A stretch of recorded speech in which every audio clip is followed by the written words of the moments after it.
He is the tall silhouette of a porch light at dusk, the slow drawl of a prayer whispered on the back roads, the steady hand that tuned ordinary days into something close to holy. People called him a legend, but before the word hardened into marble, he was simply Alan Jackson's son of a small place, singer of plain truths, keeper of a sound that felt like turning the radio knob and finding home again. He walked into the country's heart not with fireworks, but with a weathered guitar, and the grit of someone who learned early that joy and sorrow stand shoulder to shoulder. He gave the South a mirror, and the rest of America a window. The music did the introducing. From a tin-roofed childhood to the gold shimmer of a big stage, he kept the same quiet eyes, the same unhurried way of telling a story that let the words breathe. He made heartache gentler without making it small, and he taught celebration to keep its boots on the ground. Even as years stacked like old records on a shelf, the voice stayed clear, patient, unshowy, like creek water moving over stone. Yet the climb had cost more than applause ever paid back end. The man standing at the mic knew it. He knew the strain of holding a note when your body begs you to sit, the ache that lingers after the lights go down, the private toll hidden beneath the public grin. And still, he gave another chorus. And still, he tipped his hat. And still, he stood. Comment 66 or right, rip Alan Jackson to honor them. Before songs, there were sounds, cicadas sawing the humid air, freight trains murmuring to the night, a radio ghosting through static to bring Hank Williams into a house that didn't always keep the weather out. In that shed-turned home in Newnan, Georgia, boards creaked, windows rattled, and 7 souls learned how to fit around the table and around each other. Alan learned to listen. He learned how work speaks quietly. He learned that making do can be its own kind of poetry. The floors were uneven, the budget thin, but Sundays still smelled like biscuits. And gratitude was the grace said over what little there was. He watched calloused hands fix what could be mended and hold steady what couldn't. He kept to the edges of rooms, a gentle boy who gathered silences as if they were string to be wound into a future song. When the world felt too big, he reached for the one thing that made it feel human-sized, a guitar that cost $50 and everything. He pressed sore fingers into wood and wire until his own voice rose up, small and earnest, like a match struck in a dark room. The melodies didn't brag, they invited. The words didn't pose, they confessed. In those first attempts, he found the outline of the man he'd become, the one who would turn the ache of ordinary life into something that could be sung back by thousands. Comment or write rip Alan Jackson to honor them. The first quiet strength in that house wore a mechanic's scent oil, iron, and sweat hand. Came home with knuckles that told stories. Joseph Eugene Daddy Gene Jackson did not waste language, he let action do the talking. When money was tight and the boy's dream looked like a luxury, he still reached into a jar-filled one, overtime hour at a time, and lifted out enough to put a guitar in his son's hands. He didn't frame the gift with speeches. His belief arrived like a nod, like a socket wrench set down after the last bolt had turned. All the while, he kept the family's world running with the same stubborn, unglamorous devotion he used under the hood of a car. Tighten what's loose, patch what's worn, keep it moving. Later, when the son drove songs instead of nails, the father watched from a familiar porch, a small smile planted like a fence post in red Georgia clay. Nothing about the pride was loud, and that made it truer. In the timbre of every chorus and the patience of every verse, that steadiness lived on, humming in the background. Comment or write rip Joseph Eugene Daddy Gene Jackson to honor them. The house also had a heartbeat that rose with the morning and settled with the hymn book at night. Ruth Music Jackson kept a kitchen warm against thin winters and a spirit bright against long weeks. Her hands knew both flour and faith, dishes and doxology, and she stitched the family's days with a thread that didn't break when money did. She told the boy that truth matters more than fashion, that humility outruns fame when the road gets narrow, that gratitude makes even a little feel like enough. When he stood backstage years later, rubbing the edge of a pick smooth before the first chord, he carried her prayers like a shawl against the draft. She taught him not just to sing but to mean it, to keep the lyric pointed toward something larger than himself. Even after the pew where she once sat grew still, her notes kept drifting through his life-old gospel air, soft and strong, the kind that fills a room without asking permission. Comment or write rip Ruth Music Jackson to honor them. The radio in that house wasn't just noise, it was a lantern. When Hank Williams came through the speaker, it felt like the world admitting it was wounded and still finding a way to sing. Alan learned that a song can be a confession dressed as a melody, that a lonesome sound can make a crowd feel less alone. He carried that lesson like a pocket knife, useful, always there, something to reach for when a problem needed the right angle. Even before he had chords under his fingers, he had this, the knowledge that sorrow, when told plain, can comfort more than a happy lie. So he tuned his ear to honesty, to the space between boast and breakdown, to the narrow road where realness lives. He didn't need to mimic the man on the radio. He needed to learn from him what the truth sounds like, and he did. Comment or write, Rip Hank Williams to honor them. Work came early. The boy who would later float a chorus across an arena first learned how to shoulder lumber taller than himself, how to stack, carry, nail, and sweep without complaint. He took jobs the way some take breaths, necessary and steady, letting sweat and silence shape his backbone. While others chased the ball, he chased the feeling he couldn't yet name that tugged toward chords, and the solace that came when strings answered. The old guitar wasn't polished, but it knew what it was for. Night after night, he pressed into it until his fingertips blazed, and every small victory arrived in the shape of a cleaner G chord, a braver lyric, a breath held longer than the last. He didn't call it destiny, he called it work. And when the house went quiet and the cicadas filled the space that words left behind, he played until the simple wooden room felt like a cathedral built just big enough for one prayer. Comment or write, Rip Alan Jackson to honor them. Then came the road out of town, the one that turns red clay to blacktop, and finally, to the long ribbon toward Nashville. No one promised anything. There was no contract waiting with a ceremonial pen, no sponsor, no cushion beyond faith. Alan and Denise packed what life they owned into a trailer that rattled like a song on a bad speaker and rolled north beneath a hesitant sky. They found a faded apartment whose thin walls let in other people's lives, and a single bulb that flickered like it couldn't decide whether to hold on. Some nights, supper was small, but the love was not. She flew double shifts to keep the pantry from echoing, and he took any job that put dollars into envelopes, selling, hauling, building, fixing. Between the hammers and the invoices, he wrote. He wrote because it was shelter. He wrote because it was bread. He wrote because the words might one day be the work that lifted them. He mailed cassettes out like prayers, and most came back unopened or with a polite note that felt like a door easing shut. Winter pressed its cold nose to the windows, the heater quit, and still he sang into the chill.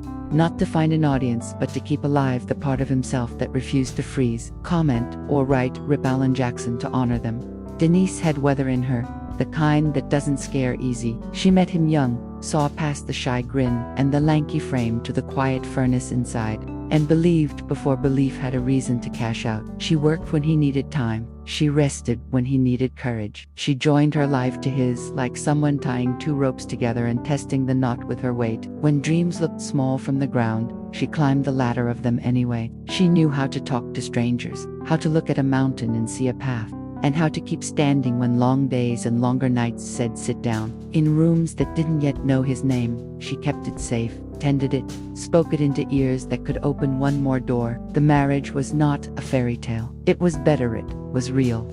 Scored by flights taken and rent paid late and Sunday afternoons where the only luxury was another hour together. Side by side, they learned the art of persistence. Comment or write, Rip Denise Jackson to honor them. By day he sorted fan mail for other stars at a network where envelopes gleamed with names already crowned. George Strait, Reba McEntire, Randy Travis. He ran his fingers over glossy letters and wondered what hope felt like on the inside. He didn't begrudge it. He studied it. He listened to the undercurrent of what made a voice last and how a song could be rooted and still reach. Every package he handled carried a stranger's dream, and he treated each like a fragile thing. Then, when the shift ended and the lights in the building dimmed, he went home to write more of his own. The city threw laughter into the night from honky-tonks, and he let their echoes bleed into the edges of his pages, but not their noise. The difference between chasing and calling is a fine line. He stayed on the right side of it. He told himself one more day like a benediction, and in the repetition, he hardened hope into habit. Comment or write, Rip Alan Jackson to honor them. Fate often disguises itself as courage, and sometimes it borrows the spine of the person who loves you most. On a flight stitched between long shifts, Denise spotted Glenn Campbell, a hero from the same radio that once lit a small boy's room. She could have asked for ink on a napkin. Instead, she carried a story, her husband's, and offered it with the grace of someone who believes that telling the truth is its own kind of daring. There was no promise of a spotlight, only a door slightly ajar, a card, a contact, an invitation to knock. It was enough. The call led to songs for others, checks that didn't stretch far but stretched morale just enough to last another month. Proof arrived in small stubs, not headlines, yet proof it was. In those first breadcrumbs, he found a path, and in that path, he found endurance with a new name, belonging. Comment or write, rip Glenn Campbell to honor them. He sang 2 empty chairs that held only the last hour's footprint and the next hour's spilled drink. He loaded gear into the trunk when the Tennessee night pressed its cold into his jacket, and the gas gauge flirted with E. He learned how not to measure worth by claps, how to finish the set even if the only listener was the man sweeping peanut shells into a dustpan. The city can be unkind to the tender and unmoved by the sincere, and yet sincerity is exactly what survives the long winter. He came home late to a small room whose view was the cheerful constellation of other people's windows and sat at the edge of the bed, while the guitar cooled on his knees. He wrote, not because someone asked, but because the asking was inside him. He told the truth in a voice that didn't hurry, and sometimes he hurt for it, and sometimes he felt carried by it, and most nights it was both. Comment or write, rip Alan Jackson to honor them. After 4 lean years, faith thinned but not broken, light eased in. A new label, Arista Nashville, took a chance on a singer who didn't sparkle so much as glow. The first single stumbled, and the savings went thinner than paper. But setback turned into resolve, the way frost, given patience, turns back to water. Then came a song from the real world, and the world answered back. Choruses started to travel, riding in pickup trucks and minivans and memories. An anthem named for a river ran through summer like laughter, and the image of a man water skiing in blue jeans stuck to the American imagination like sunshine on skin. He toured until sleep felt like a rumor, sang through fevers, slept upright on tires shaking miles into the night. When executives asked him to polish the edges off his roots and chase the glitter, he shook his head. He wanted the fiddle to still sound like wood and the stories to still sound like back porches. Freedom cost him contracts, but he bought it anyway. And the next album answered the question no one knew they'd asked. Can integrity sell? It can. It did. And in the quiet after the roar, he understood something expensive, that every ovation withdraws from a balance you refill in solitude. Comment or write, rip Alan Jackson to honor them. He didn't change his hat to fit fashion. He wore the one that fit the man. He kept the band close to the earth and the lyrics close to the bone. The music business sped around him with neon promises and quick charts, but he walked. He walked because walking puts you in touch with the road, and because running trips you when the truth is heavy. He left management when conscience said so, and climbed costs that would make a weaker man bend. And then he returned to the studio and laid down songs that moved like creeks after rain, renewed, unflashy. Sure, exhaustion set up its tent in him more than once, and his hands shook in green rooms where nerves threaded through fatigue. But when the red light went on and the first chord rang out, a steadiness took over. When he stepped off stage, sometimes the silence afterward felt louder than the storm before, and he learned to let it. He let the quiet heal. He let the next morning begin again. He kept faith with the promise he made to himself in a cold apartment. One more day. Comment or write, rip Alan Jackson to honor them. Then the country suffered a morning that changed the calendar into a before and an after, and the man who had made a life of speaking plainly found himself given a melody before dawn. He didn't overdecorate it. He let it walk into the room with its hat in its hands and say what needed saying. When he sang it in a room full of peers wearing their best clothes and their bravest faces, the air still, no pyrotechnics, no theatrics, only truth, held up long enough for people to see themselves by its light. Awards followed, yes. But what mattered was simpler, the gratitude of a nation that needed words and found them. He hadn't forced it. He had listened, and in listening, he had become a vessel for a feeling too large to carry alone. He never claimed ownership. He called it a gift, and then he did what he'd always done. He gave it away. Comment or write, rip Alan Jackson to honor them. Money came as the years rolled. Grosses that would have astonished the young carpenter who once hammered nails to keep the lights on, sales that set numbers beside his name, like constellations beside a traveler. But he kept his law on his own, and his handwriting legible in notebooks where verses still came like visitors. He called fame a cross rather than a crown, and he carried it like a man taught to shoulder weight properly. He noticed that success builds rooms inside you where echoes don't always feel like company, and he learned to step outside into the actual daylight, where memory and mower lines and the smell of cut grass reminded him who he'd promised to be. He remained the same, just older, more honest about the cost, more certain about the worth. The gift he returned to the world, again and again, was the same one he'd received from a radio as a boy. The assurance that we can tell the truth about our hurt and not be turned away. Comment or write Rip Alan Jackson to honor them.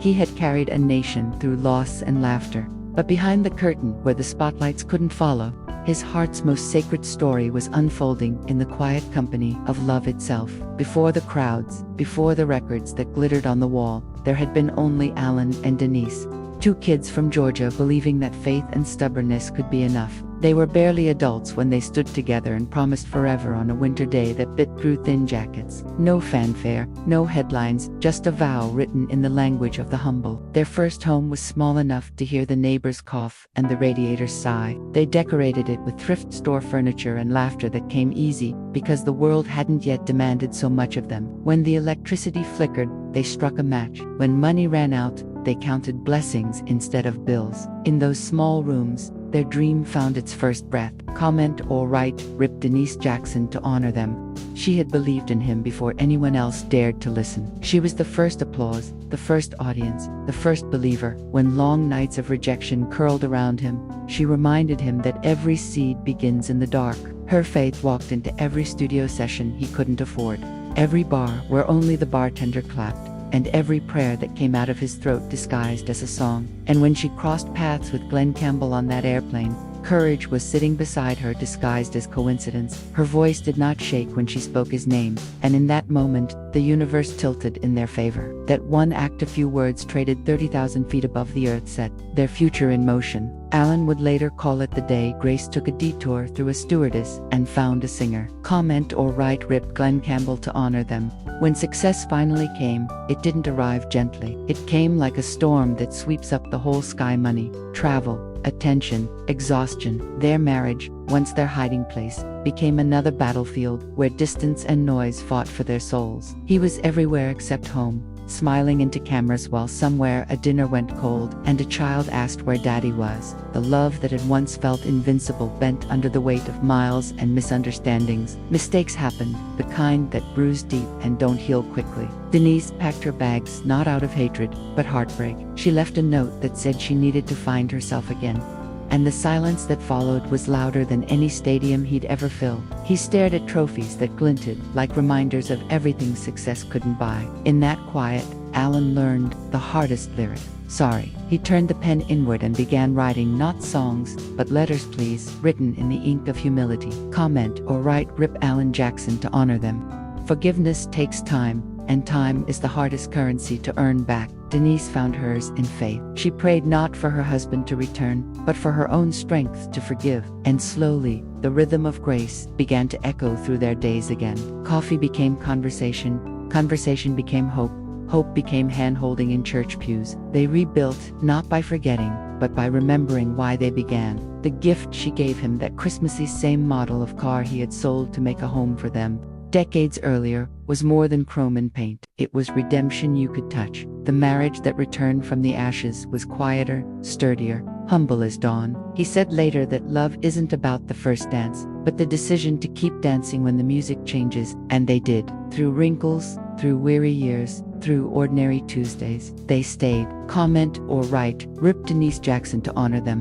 But love is tested in ways the heart cannot rehearse. When Denise's diagnosis came, a word as cold as metal. Alan froze. The woman who had lifted him now lay in a hospital bed, pale as moonlight, her hair thinning under fluorescent glow. He canceled tours and sat beside her through the hum of machines and the drip of IVs, watching time lose its edges. He brushed her hair with hands that once strummed stadiums and sang gospel lullabies to chase away the sterile air. He prayed like a beginner again. Each sunrise felt like a victory. Chemotherapy took what it wanted, but faith gave back what it could. Together they learned that love's truest form isn't passion, it's presence. When remission finally arrived, it wasn't triumph that filled him, but gratitude, vast and trembling. He said softly, "Love is the only thing that can't be defeated."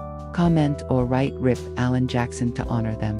Healing did not end at the hospital doors, it followed them home, reshaping how they saw the world. The songs that came afterward carried a new kind of gentleness, the tone of a man who knew life can break without warning and mend in ways science can't explain. He sang about grace because he had held it. He wrote about faith because he had seen it hold his family when his own strength failed. In the quiet afterward, they discovered joy again, smaller, simpler, truer. Evenings on the porch replaced after the laughter of their daughters became the loudest applause he wanted to hear. Their story became a testimony, whispered to anyone who had loved through sickness and fear.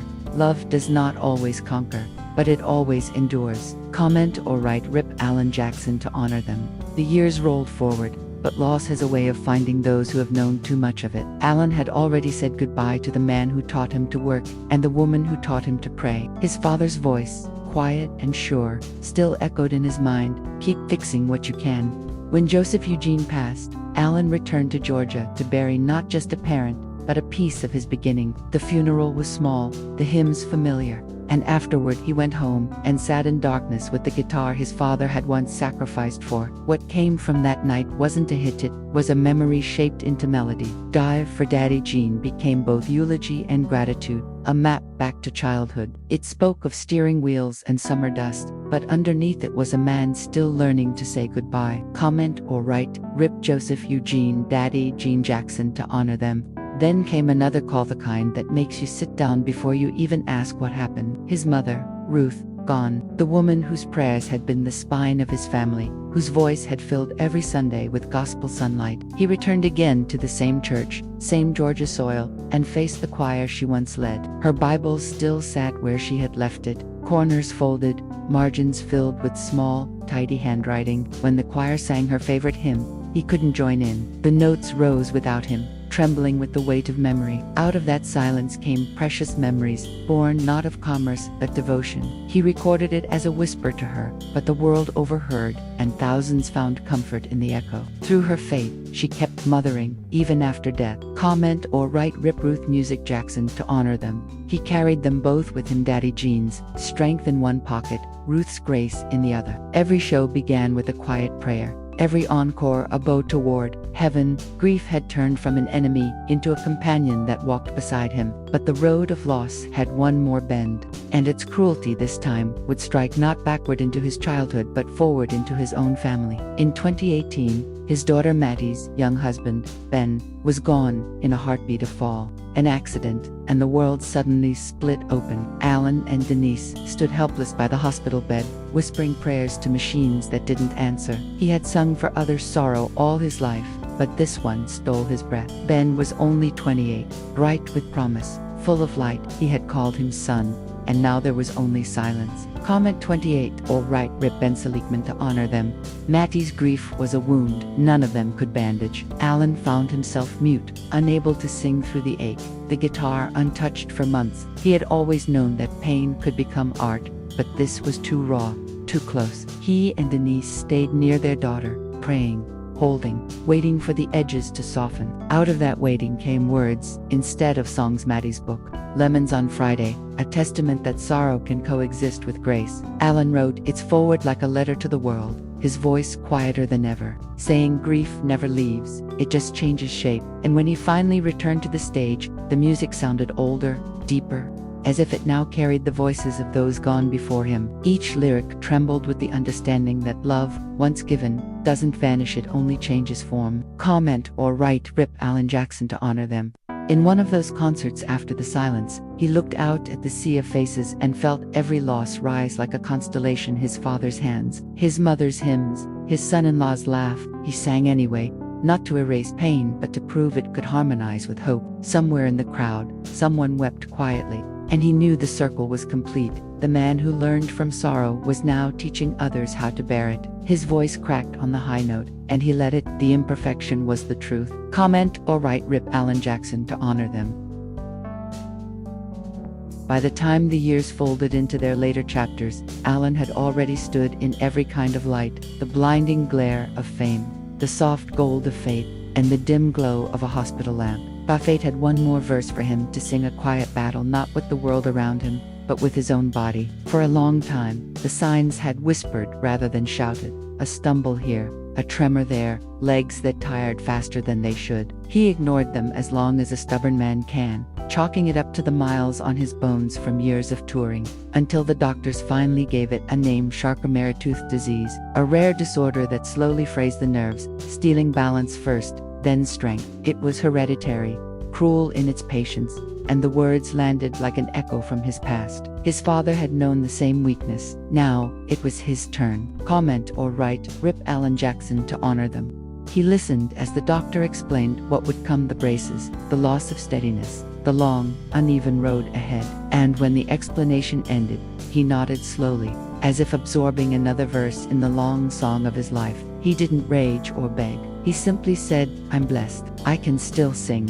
The humility in those few words told you everything, because the truth was, music had always been his way of surviving the unspeakable, and now it would be his medicine. He began to walk differently, leaning a little more each year on stools, stands, faith. Fans noticed the wobble, the tightening grip, the pauses before each step, but what they saw as fragility was, in fact, endurance in its purest form, the courage to keep going when going itself becomes the trial. Comment or write, Rip Alan Jackson to honor them. Denise stood beside him through it all, the same way she had decades earlier when their future was an apartment with a single bulb and a leaking roof. She became his steadying hand once more, his quiet protector. She drove him to therapy, waited through long appointments, and still managed to smile when fatigue clouded his eyes. When he stumbles, she once said, "I remind him that faith never falls."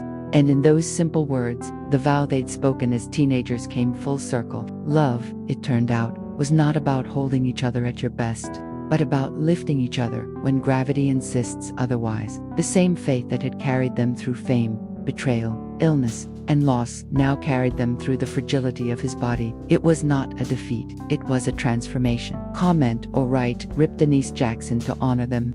When he finally shared his diagnosis with the world, it wasn't through a dramatic revelation but through quiet honesty. He said his fans deserved the truth. He had built a career on sincerity. Why stop now? The news broke hearts, but it also inspired millions who were fighting their own invisible battles. Letters poured in from people living with the same condition, people who could no longer walk but still sang, still hoped. "If Alan can keep going," one fan wrote, "so can I."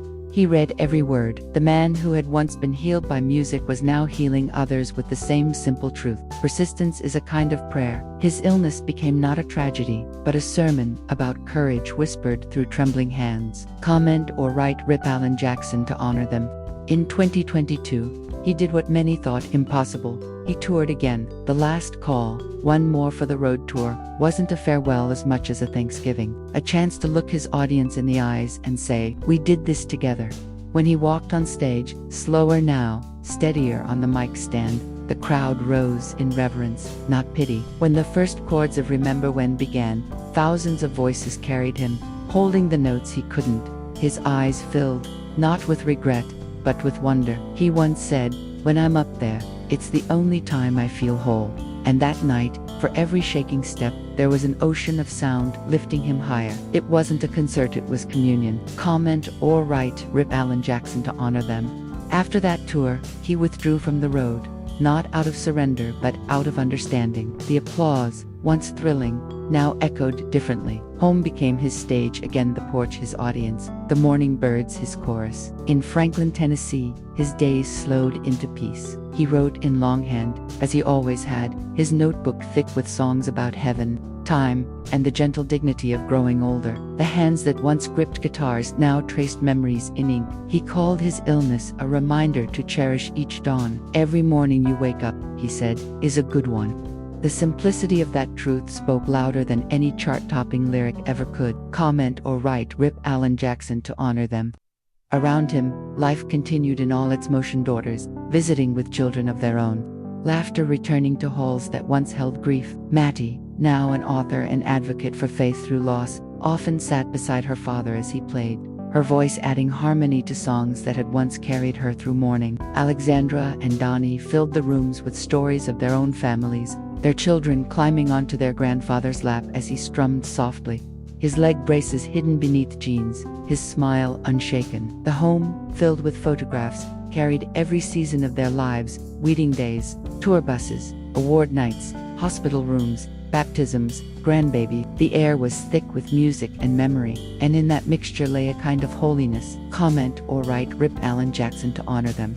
The success that once defined him now felt distant, secondary to peace. His trolling Tennessee hills, oak trees stretching wide, the laughter of grandkids chasing each other through late afternoon light was more than land. It was a map of redemption. In the garage rested the old Thunderbird, that symbol of second chances, polished, not for vanity but for remembrance. He still kept his classic cars, guitars lined like old friends, each carrying a story. The yacht named Hulbully waited quietly on Florida's coast, used not for spectacle but reflection. Out there, he'd say, it's quiet enough to hear what God's saying. The man who once sang for millions now found his richest concert in silence. Comment or write Rip Alan Jackson to honor them. Wealth, for him, was never the trophies or the bank statements. It was faith, family, the sound of a grandchild's laugh in the next room. The Alan Jackson Foundation, born from those values, poured its blessings back into the world. Hospitals rebuilt, storm victims helped, small churches restored after floods. He never announced the donations. He simply believed that blessings lose power when they're hoarded. If you've been given, he said once, you're meant to give. That line, like so many of his, belonged less to a celebrity and more to a carpenter's son, who still remembered the scent of motor oil and biscuits on Sunday mornings. Comment or write Rip Alan Jackson to honor them. These later years weren't a quiet fade. They were a gentle crescendo. Each sunrise carried gratitude. Each evening carried peace. Sometimes he'd sit with Denise on the porch, the tars between them, the air soft, the horizon golden. They'd play until the light faded, their voices blending in the kind of harmony only decades of love can create. And as fireflies flickered in the yard, he'd say, maybe this is the best part of the song. The man who once filled arenas had found something rarer: full heart, and a life without hurry. His legend wasn't written in numbers or awards, but in the grace of how he carried time itself. Comment 70 or write Rip Alan Jackson to honor them. And so the story slows, not ending, only settling. The voice that rose from a wooden shed now echoes through generations, through radio waves, through memory. Alan Jackson remains what he's always been, a man who sang the truth, not the kind that shouts, but the kind that sits beside you and reminds you you're not alone. His life is proof that greatness isn't in how loudly you sing when the world listens, it's in how gently you whisper when it doesn't. For every dreamer still standing in the dark with a cheap guitar, his song is a compass pointing home. May his courage teach us that faith is not found in strength, but in standing up again when your legs tremble. Comment or write Rip Alan Jackson to honor them. Even with the illness pressing into every step, Alan refused to let despair settle in the same room as his music. There were mornings when his legs argued with him, when the tremor in his hands mocked the stillness he once took for granted. But he'd look out the window at the Tennessee dawn, the light spilling across the hills like a hymn, and he'd whisper, "Thank you for another day."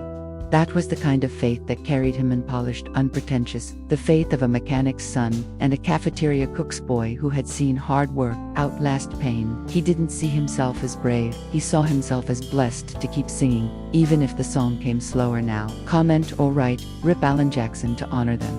Some nights, the old guitar sat beside his chair like a familiar friend. He'd run a finger along the strings, the calluses thinner now, the hands less sure, but the tone still golden, still honest. He'd start humming something half remembered, maybe a gospel tune, maybe the melody of a memory, and Denise would hum along, soft as the wind through pines. They didn't need an audience anymore. The applause had been replaced by quiet moments where gratitude stood taller than fame. To those who visited, they seemed like any couple who had weathered time gracefully. But for those who looked closer, they saw a miracle unfolding daily: the grace of endurance, the art of continuing to love when everything else slows down. Comment or write Rip Denise Jackson to honor them. The illness might have taken rhythm from his steps, but it gave rhythm to his soul. He began writing songs differently now, not chasing radio, not counting verses, just following what his heart needed to say. There were songs about heaven that didn't sound far away, songs about forgiveness written for no one but himself, songs about the sweetness of ordinary mornings. They poured out like conversations with God.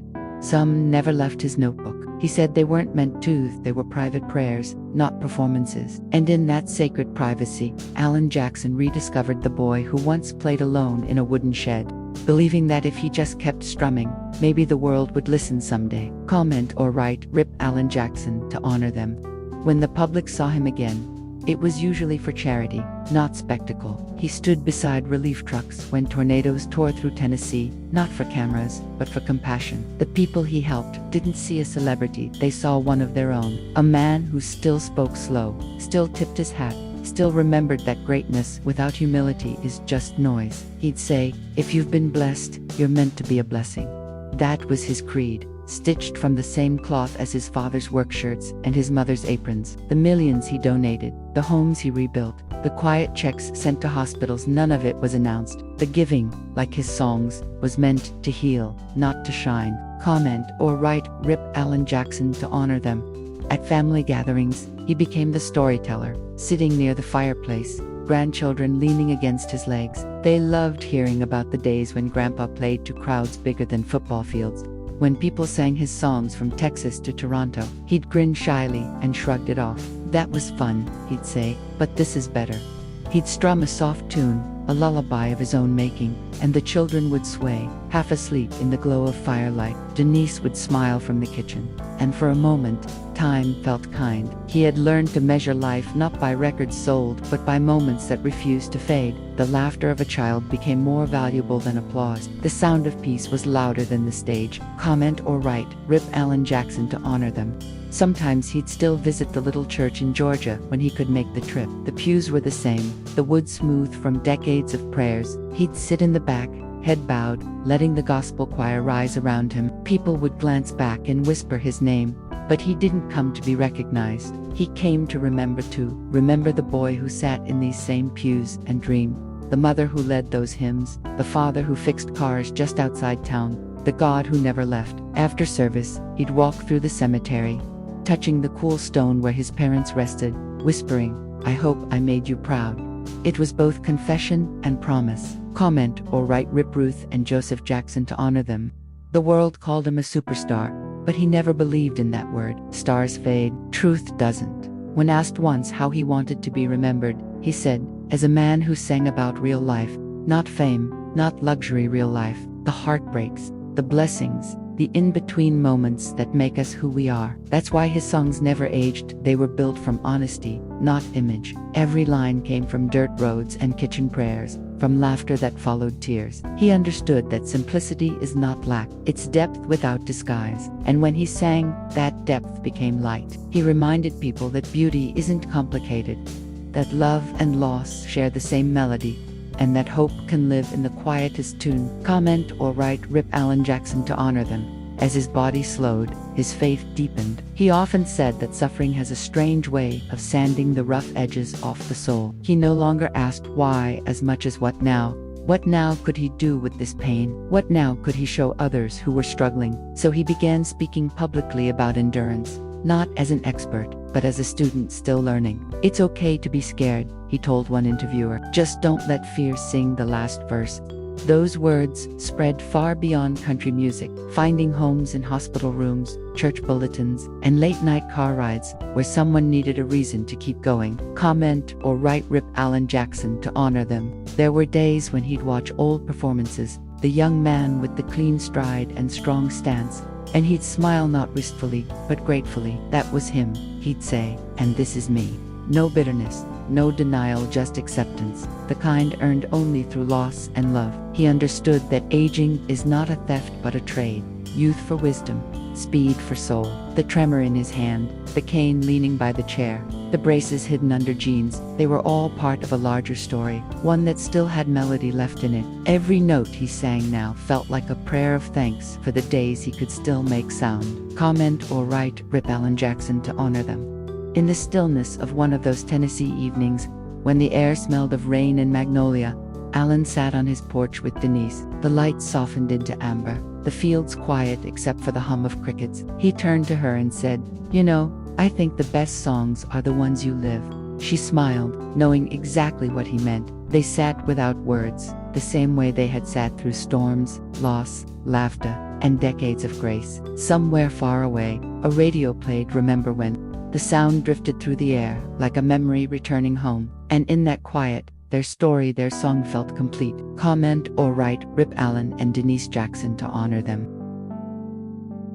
There is a calm that comes when a life has been lived in full measure, when every note, every scar, and every silence finds its place in the song. For Alan Jackson, that calm arrived not as an ending but as a resting. The world around him may have slowed, but inside, the music never stopped. It hummed quietly through him, like the wind that slips through tall grass at dusk. On some mornings, he still rose early to watch the sun come up over the Tennessee hills. He'd sit with a mug of coffee warming his hands and think about the long road that had brought him here. From that wooden shed in Georgia to arenas that shook with his name, and now to this porch where peace sang its softest tune. Comment or write Rip Allen Jackson to honor them. When visitors came, they often found him with his guitar nearby, though he played less for sound now and more for memory. His fingers moved gently, tracing the outlines of chords like a man turning pages of an old family Bible. Denise would sometimes sit beside him, her head on his shoulder, eyes closed as if listening to the echo of a lifetime. They didn't need to speak. The silence between them was full of what they had seen, endured, and forgiven. Their marriage had become less of a story and more of a scripture written in struggle, redeemed in grace. Every glance, every shared smile, was an entire verse. And though time had etched lines into their faces, it had also carved out wisdom that love's greatest triumph is simply to last. Comment or write Rip Denise Jackson to honor them.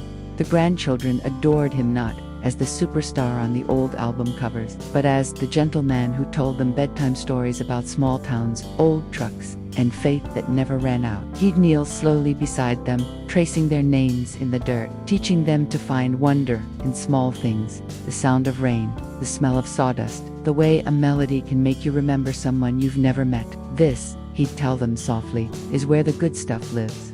And when they laughed, the years melted away. The porch light caught his silver hair, the same color as the moon he once sang about, and in their laughter, he found immortality. Comment or write Rip Allen Jackson to honor them. Inside his study, the walls were lined with gold and platinum plaques, relics of a past life, but on his desk sat only a few things: a photograph of his parents, a Bible worn at the edges, a notebook filled with lyrics written in his neat, looping hand. The pages carried verses about heaven, about family, about the quiet strength of faith. Sometimes the ink smudged where his hand trembled, but he never rewrote those lines. He said the imperfections made them real. Every so often, he'd open the old guitar case with the photo of Daddy Jean tucked inside, brush the dust from its body, and strum. The sound was fragile now, but still rich like time itself, refusing to surrender. Comment or write Rip Joseph Eugene Daddy Jean Jackson to honor them. His mother's Bible remained nearby, too. He'd thumb through her notes in the margins, written in delicate handwriting that once guided him through fear and failure alike. Beside those words, he sometimes added his own small prayers of thanks. Lord, he'd write, thank you for letting me sing. The humility in that line, so simple, so sincere, captured the essence of the man. Ruth's presence lingered in the house, in the hymns he hummed absent-mindedly, in the quiet blessings said before every meal. Her legacy wasn't just in his faith, it was in his gentleness, his restraint, his gratitude. Comment or write Rip Ruth Music Jackson to honor them. On certain anniversaries, Alan and Denise would drive back to Newnan. They'd take the back roads, stopping at the old homestead, the small church, the diner where they'd once shared milkshakes on summer nights. The town had changed: new stores, fresh pavement, but some things hadn't. The air still smelled of pine, the church bell still rang on Sundays, and the past still waited at every turn. He'd walk the dirt paths barefoot sometimes, closing his eyes, letting memory do the guiding. It wasn't nostalgia he felt, but gratitude. He knew every struggle had been a gift wrapped in disguise. Comment or write Rip Allen Jackson to honor them. Sometimes, fans would stop him in those moments, shy, reverent, unsure if they should approach. He'd smile that familiar, gentle smile and say, thank you for listening all these years. He meant it. He knew that his songs belonged to them now. They weren't just his stories, they were everyone's stories. The farmer who lost a crop but kept his faith, the widow who played Remember When every anniversary, the soldier who said where were you, carried him through the war. Their letters filled boxers in his office, Thousands of voices that made one truth ring clear. The man who once sang of ordinary lives had become part of theirs. Comment or write, Rip Alan Jackson to honor them. As illness continued its slow, steady march, he made peace with what it took and what it gave. There were good days when he could walk without the brace, when the guitar still felt light in his hands, and there were hard days when every step was a prayer. But through it all, he kept his humor, his humility. "The good Lord's just tuning me up for the next show," he'd joke softly, eyes sparkling. Denise would laugh, squeezing his hand, both of them knowing that faith had carried them farther than fear ever could. Comment or write, Rip Allen and Denise Jackson to honor them. The final concerts he gave were less performances than gatherings of love. Crowds didn't just listen, they participated. They sang the words for him when his voice faltered, thousands lifting what he could no longer carry alone. When the lights dimmed and he raised his hat in thanks, the room seemed to glow not with fame but with fellowship. Tears streamed freely, both on stage and off. The fans weren't saying goodbye, they were saying thank you. And in that chorus of gratitude, something eternal was set free. Comment or write Rip Alan Jackson to honor them. At home afterward, he sat quietly, the echoes of the night still soft in his ears. He turned to Denise and said, "You know, I think the music was never really mine." She nodded, smiling. "It never is," she whispered. "It just passes through you."